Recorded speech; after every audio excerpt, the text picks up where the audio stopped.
In tonight's Health Edge, an emotional topic, children who overcome cancer fighting another battle, the chance to have babies of their own someday. Chief Health Editor Dr. Partha Nandi joins us now with what hospitals are doing to help these little ones, protecting their fertility, thinking ahead for them. I think it's amazing that people are talking about this. It's a real problem.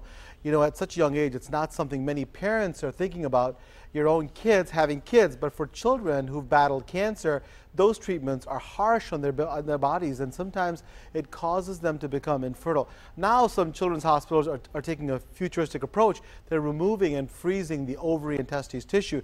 Then once the patients reach adulthood, they hope to go back in so they can start a family. So it's really an innovative technique and things you wouldn't think about with your kids. What's the success rate? You know, adults, that's a good question. So people say, you know, what about, is it going to work? In adults, it has worked when you take out the ovaries or testes tissue and then put it back. But you're talking about kids who may not have reached puberty. So the youngest person is from Belgium, age 13, and she had her ovaries taken out during treatment and then put back in, and she just had a baby boy. So it has worked. But people say, what about, well, she, you know, it's almost reached puberty. So what about before you reach puberty? Does it work? So there's some questions there, as well as cost. You know, I'm sure this is going to cost a lot of money. We talk about cancer, we talk about how horrible it is for patients and children, but what about the cost of those treatments? I mean, you got all that, and then along with this, you got to think about this. But I think it's great to think about stuff when the kids get older. Not to mention what they're already going through physically and emotionally. This feels like another process. Is it risky? Yeah, as a parent, you and I are both parents, so we think that, are we going to put our children at risk?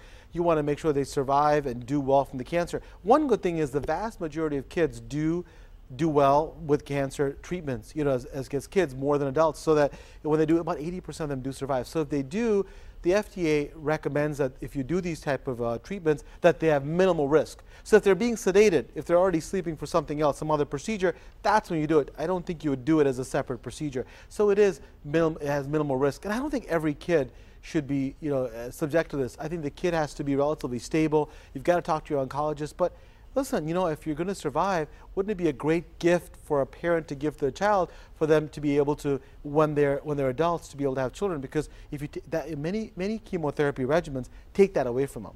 So yeah, you mentioned stability, Doc, real quick. I mean, that's a candidate.